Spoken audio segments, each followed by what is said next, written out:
একটাও অমীমাংসিত নাম রেখে ভোট ঘোষণা করা যাবে না। সরকার গঠন হবে আর মানুষের নাগরিক অধিকার হনন করে ভোটদানের অধিকার হনন করে মেনে নেব না। 60 লক্ষ মানুষ হোক আর 7,000 মানুষ হোক, প্রত্যেকটা অ্যাডজুডিকেশন যেটা আছে নিষ্পত্তি হওয়ার পরে ভোট ঘোষণা করতে হবে। আজকে আমরা যেই বিষয় নিয়ে ডেপুটেশন দিচ্ছি তার মধ্যে অন্যতম একটা বিষয় হচ্ছে এটাই যে এই গণতন্ত্রের উৎসবে কোনো মানুষ না ভোটদান থেকে বিরত থাকে।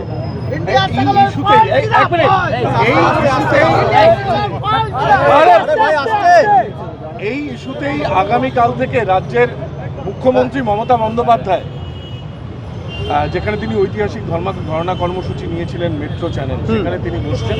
সম্ভবত কালকের পরও বেশ কয়েকদিন বসবেন। তিনি ওখানে ধর্নায় বসেছিলেন রাজীব কুমার সাহেবকে বাঁচানোর জন্য সেন্ট্রাল এজেন্সির হাত থেকে। আর সেই রাজীব কুমার সাহেব আজকেই রাজ্যসভার এমপি মনোনীত হওয়ার জন্য উনি ফর্ম জমা করলেন অ্যাসেম্বলিতে। থেকে বোঝা যাচ্ছে তিনি রাজনৈতিক স্বার্থ চরিতার্থের জন্য বসেছিলেন। তো Mamata Banerjee as a chief minister তার ধর্নায় বসার প্রয়োজন নয়। State of West Bengal supreme কোর্টে কি ইসিআর বিরুদ্ধে মামলা করেছে এটা আমি জানতে চাই। আমরা চাই অ্যাজ চিফ মিনিস্টার তার যেটা আসল রোল সেটা পালন করুক। তৃণমূল কংগ্রেস ধর্নায় বসুক, সেটা আমার কোনো ব্যাপার নাই। কিন্তু মুখ্যমন্ত্রী হিসাবে প্রথম তার কাজ হচ্ছে রাজ্যের তিনি অভিভাবিকা। এই 60 লক্ষ ভোটাররা এখন আতঙ্কে আছে। আতঙ্ক মুক্তর জন্য state of West Bengal versus election commission of India একটা মামলা আমরা দেখতে চেয়েছিলাম।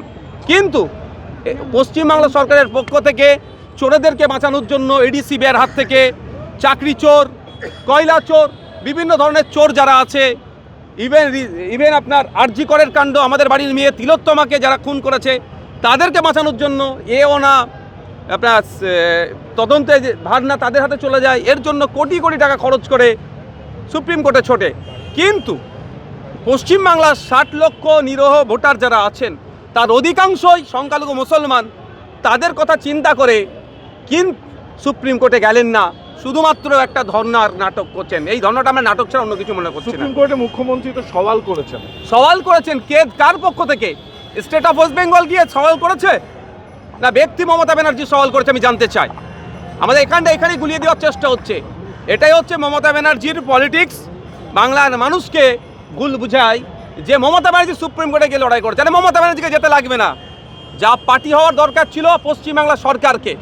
কিন্তু দুর্ভাগ্য, না ওয়াকাফের সময় দেখেছি, না আজকে এসআইআর এর সময় সে রাজ্য সরকারের যে ভূমিকা পালন করা দরকার সেই ভূমিকা আমরা দেখতে পাইনি। আপনি যে ইস্যুকে সামনে রেখে আজকে আপনারা ডেপুটেশন দিচ্ছেন, সেই একই ইস্যুকে সামনে রেখে তো তৃণমূল কংগ্রেস সরব। তা এই ব্যাপারটা রাজনৈতিকভাবে তৃণমূল কংগ্রেস যে পদক্ষেপ নিচ্ছি তার আমি কিছু সে নিয়ে আমি আলোচনায় যাচ্ছি না। অ্যাজ মুখ্যমন্ত্রী, অ্যাজ চিফ মিনিস্টারের যে ভূমিকা হওয়া দরকার আমরা সেটা লক্ষ্য করছি না। সেটা আমাদের সেটাকে আমরা ভালো পজিটিভ দেখতে পাচ্ছি না। ঠিক আছে, শুধু কি আপনারা সিইও অফিস যাবেন নাকি অবস্থানে ওখানে বসে? দেখুন, আজকে আমাদের যে প্রোগ্রাম আছে আমরা করব। শুধু এতটুকু বলে যাচ্ছি, একটা বৈধ ভোটারের নাম বাদ যাবে না। আমরা সেই গণনা ফর্ম বিলি করা পর্ব থেকে শুরু করে গণনা ফর্ম সাবমিট করা থেকে লজিক্যাল ডিসক্রিপেন্সি অবধি আমরা ইলেকশন কমিশনকে প্রতিটা কাজের জায়গায় স্বচ্ছ ভোটার লিস্ট তৈরির জন্য সহযোগিতা করেছি। কিন্তু স্বচ্ছ ভোটার লিস্ট তৈরির নামে বিচারপতির নাম অ্যাডজুডিকেশনে চলে আসবে, এটা মানব না। স্বচ্ছ ভোটার লিস্ট তৈরির নামে 104 বছর বয়স, স্বাধীন ভারতে প্রথম ভোট যখন শুরু হয়েছিল সেই ভোটে যিনি অংশগ্রহণ করেছেন শেখ ইব্রাহিম, জামালপুরে বাড়ি বর্ধমানের, তার নাম অ্যাডজুডিকেশনে আসবে, এটা আমরা মানব না। কি ভোট হবে না তাহলে?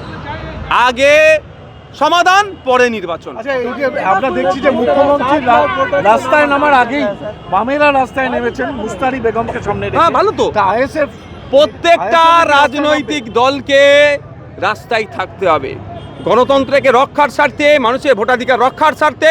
গণতান্ত্রিক প্রক্রিয়াতে কোনো নাটক না করে যে রাজনৈতিক দলগুলো এই 60 লক্ষ ভোটারের জন্য রাস্তায় নামবে, হয়তো ফিজিক্যালি তাদের সাথে না থাকতে পারলেও মেন্টালি তাদের সাথে আমরা সমর্থন করবো। তৃণমূলের সঙ্গে আমি আপনাকে কি বললাম, নাটক না করে।